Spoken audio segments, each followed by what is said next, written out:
I never expected that a simple business trip would trap me in a web of temptation and contradictory feelings. At the age of 38, I was working as a financial consultant in Toronto, juggling a hard job and a failing marriage. My husband, David, and I had been married for 10 years, and while we still loved each other dearly, the spark that had previously defined our relationship had dissipated into a comfortable but uninspired routine. My profession involved regular travel, which often made me feel distant from my personal life.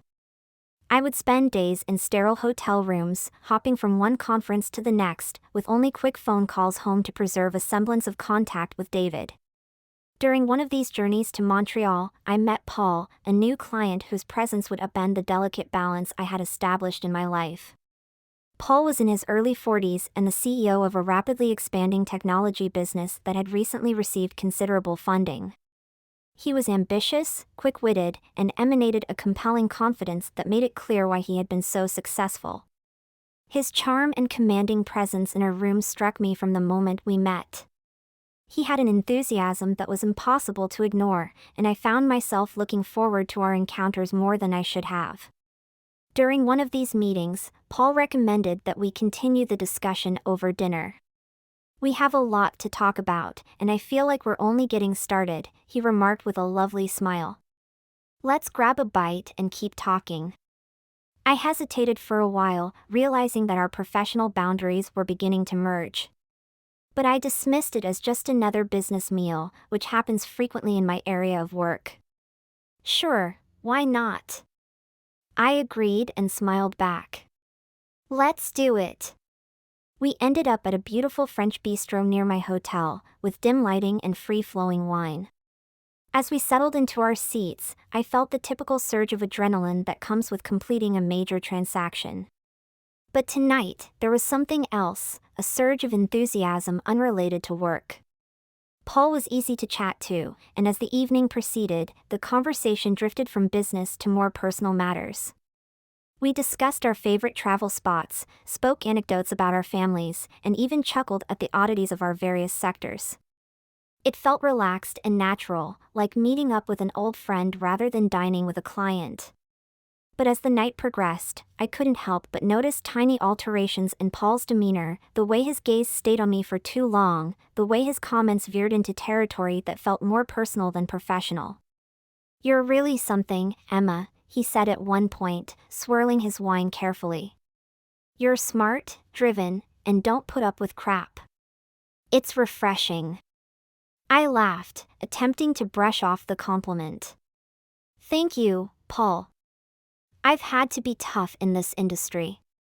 It is not always easy." "I bet," he responded, leaning in slightly. "But you do it so gracefully. It is impressive." There was a period of silence, and the air between us was filled with unsaid tension. I knew I should direct the conversation back to more stable ground, but the wine and the warmth of the evening had weakened my resolve. I found myself enjoying the attention, the sense of being recognized and appreciated in a manner I hadn't experienced in a long time. As dinner came to an end, Paul suggested we have a nightcap in my hotel's bar. "Just one more drink," he pleaded, his smile beguiling. "It's still early, and I'm not quite ready for the night to end." I hesitated, the sensible side of my mind telling me to retire for the night. But the appeal of his companionship was too much to resist, and I accepted despite my better judgment. "All right, one more drink," I responded, attempting to maintain a casual tone. "But just one." We made our way to the hotel bar, a modern, softly lighted area that was virtually unoccupied at this hour. We found a quiet area, ordered drinks, and resumed our talk. But this time, the mood was different, more intimate and intense.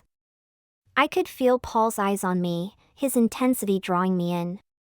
"Emma, can I be honest with you?" he asked abruptly, his voice low and serious. "Of course," I said, feeling a flutter of apprehension.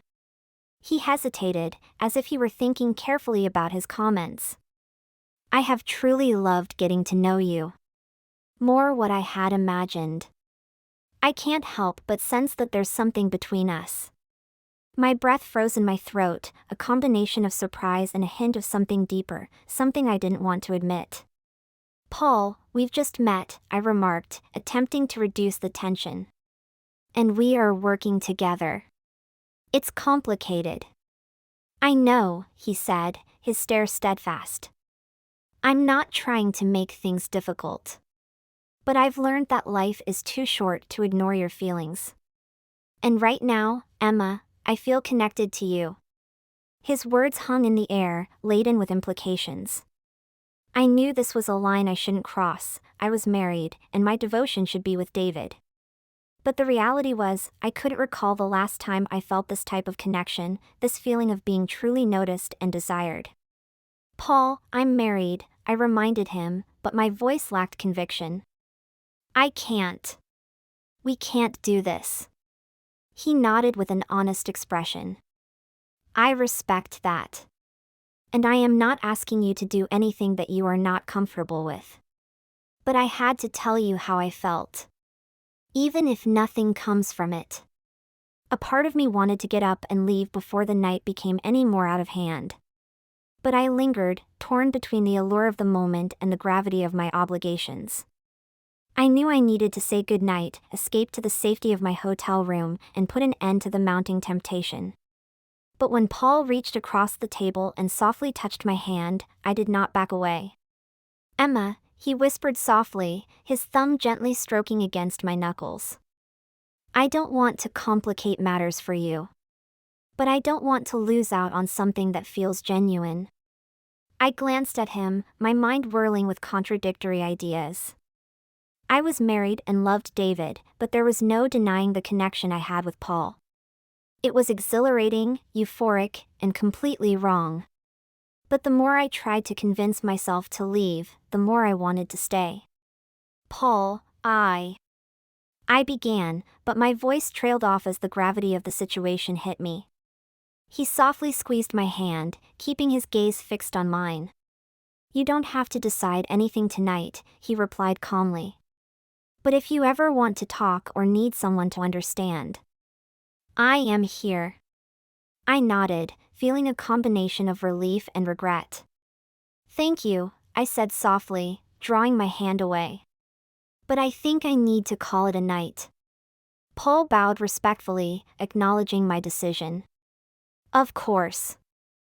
I did not mean to push. I apologize if I overstepped." "It's okay," I responded, rising up and grabbing my belongings. "I appreciate your candor. I just need some time to think." He smiled, with a hint of disappointment in his eyes. "Take as much time as you need, Emma. I am not going anywhere." We exchanged goodbyes, and I returned to my hotel room, my head a tornado of emotions. I knew I had made the correct decision by walking away, but the experience with Paul had triggered something in me that I couldn't ignore. I spent the remainder of the night tossing and turning, repeating our talk and contemplating the state of my marriage to David. The next day, I attempted to concentrate on work, immersing myself in meetings and emails to divert myself. However, every time I checked my phone, I found myself yearning for a message from Paul. It was silly, I realized, yet the draw remained, a persistent whisper in the back of my mind. That evening, while I was packing my belongings to return to Toronto, I received a text from Paul. "Hello, Emma. I hope you're doing well. I apologize if I made things awkward. If you want to talk, I'm available." I stared at the message, my heart pounding. I knew that reacting would only make things worse, but the desire to reach out was too strong to resist. I responded quickly before I could second-guess myself. "Thank you, Paul. I'm okay. I just have a lot on my mind. Safe travels." He responded fast. "You, too. And if you ever need a friend, you can find me." As I boarded my journey home, I couldn't shake the sense that I was at a crossroads. On the one hand, I had my marriage to David, which was founded on years of shared experiences, comfort, and security. On the other hand, there was an obvious spark I felt with Paul, a connection that caused me to reconsider all I thought I understood about myself. When I returned to Toronto, David greeted me at the airport, his familiar smile and warm embrace providing wonderful comfort. But even as I hugged him, I couldn't shake the nagging feeling of dissatisfaction that had settled in my head. I wanted to be happy and fulfilled in my marriage, but the truth was that those brief moments with Paul made me feel more alive than I had in a long time. Over the next few weeks, I attempted to focus on my marriage, attempting to reconnect with David and reignite the spark that had dissipated over the years. We went on dates, planned weekend vacations, and tried to speak more openly. But no matter how hard I tried, I couldn't ignore the lingering memories of Paul and what may have been.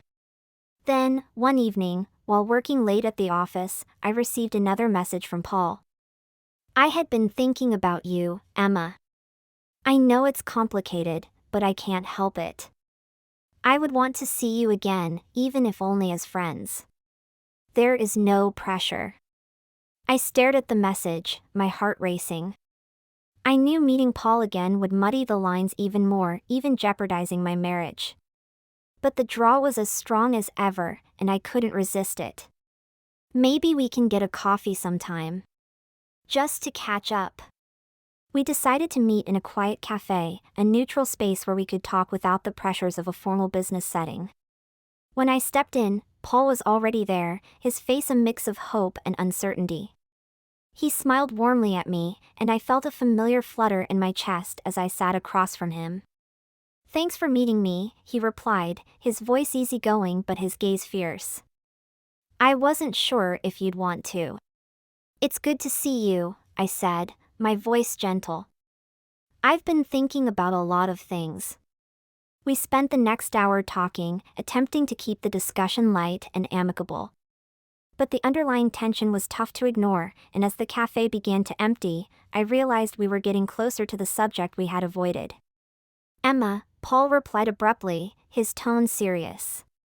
"I'm not going to pretend that I don't still have feelings for you. But I respect your boundaries and don't want to make things difficult for you." I gazed at him, my thoughts whirling. I had come here looking for clarity, yet all I felt was a jumbled mess of emotions. I wanted to do the right thing, protect my marriage and my integrity, but the attraction to Paul was overpowering. "Paul, I don't know what to do," I admitted, my voice trembling. "I am married and love David, but I can't deny how I feel when I am with you." He reached across the table and softly covered mine. "You don't need to have all the answers right now," he added quietly. "But know that I'm here, no matter what you decide." We sat there with the weight of our decisions weighing down on us. I knew the route ahead would be difficult, and there would be no easy answers. But as I looked at Paul, I realized that often the most difficult decisions are the ones that get us where we need to go. As we said our goodbyes, I had a sense of calm, knowing that whatever came next, I would confront it with honesty and courage. Whether it meant recommitting to my marriage or investigating the relationship with Paul, I realized I couldn't keep living in ambiguity. And as I walked out of the cafe, I felt a little but hopeful sense of calm. One step at a time, I'd figure it out.